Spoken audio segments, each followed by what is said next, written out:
बिस्मिल्लाहिर्रहमानिर्रहीम। सामाईन व नाज़रीन, आपका खादिम एक बार फिर आपकी खिदमत में हाज़िर है।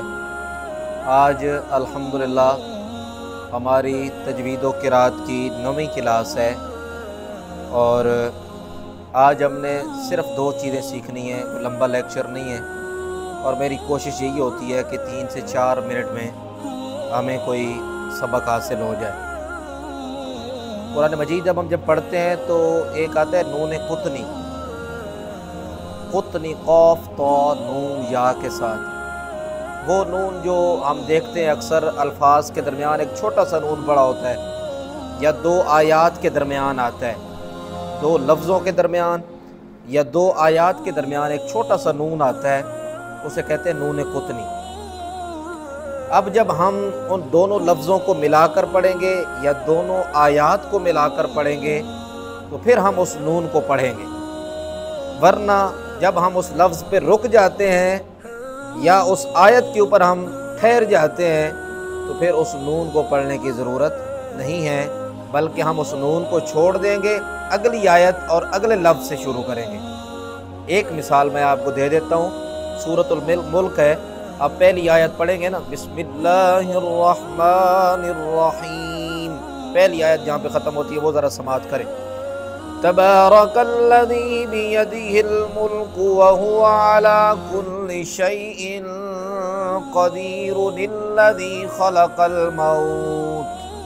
अब ये है कदीर, आगे है अल्लज़ी खलक़ल मौत, लेकिन यहाँ पर दरमियान में एक नून है। जब हम मिलाएंगे दोनों आयतों को, अक्सर आपको जो कुर्रा हैं, जो हज़रात कारी हज़रात हैं, जब वो पढ़ते हैं तो अक्सर वो लोग जो क़िराअत के फ़न को नहीं जानते, वो जब तिलावत सुनते हैं तो हैरान होते हैं कि यहाँ पर ये नून क्यों लगाया गया। इसलिए कि वहाँ पर नून इसलिए लगाया गया कि वहाँ पर ये नून कुतनी मौजूद है। जब 2 आयात को मिलाएंगे या 2 लफ्ज़ों को मिलाएंगे और दरमियान में ये छोटा नून आ जाए तो इसको पढ़ा जाएगा।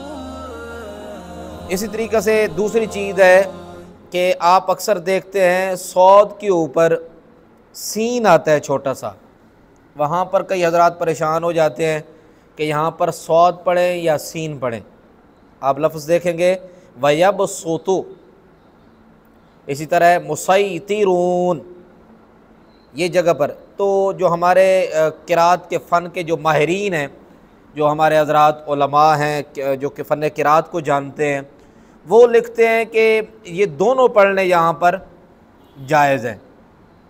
यानी अगर वयबसुतु है, इसको सीन पढ़ लें या सौद पढ़ लें, दोनों तरह ठीक है। तो यहाँ पर सौद आ जाए या सीन आ जाए उससे घबराना नहीं है, जो अदा हो जाता है। लेकिन ये याद रखें कि जो पढ़ रहे हैं उसके अंदर फ़र्क होना चाहिए, ना सीन रहे ना सौद रहे तो बंदा फिर किसी काम का नहीं रहता। इसलिए या सौद पढ़ें या सीन पढ़ें। वयबसुतु, वयबसुतु सौद है, वयबसुतु सीन, दोनों में सीटी है, लेकिन सौद जो है, सौद ये मोटा पढ़ा जाने वाला हर्फ है और सीन ये बारीक है।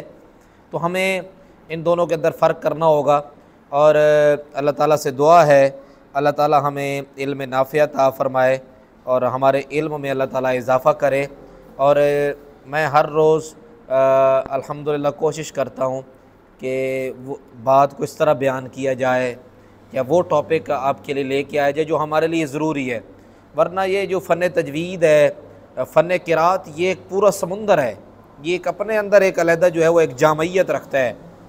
ये जो फ़न है ये एक बहुत वसी है, लेकिन जो आम हमारे पढ़ने वाले कुरान मजीद के जो हज़रात हैं, जो तिलावत करते हैं, उनको बुनियादी चीज़ें अगर आ जाती हैं तो इंशाअल्लाह बहुत ज़्यादा फ़ायदा होगा। आप इसको सुने, समाअत करें और इसको बगौर सुने, बार बार इसको समाअत करें और इसके साथ कोशिश ये करें ये पैगाम आगे पहुँचाएँ, ताकि लोगों तक जितना पैगाम पहुँचेगा हम सब उस सवाब में शामिल होते जाएंगे।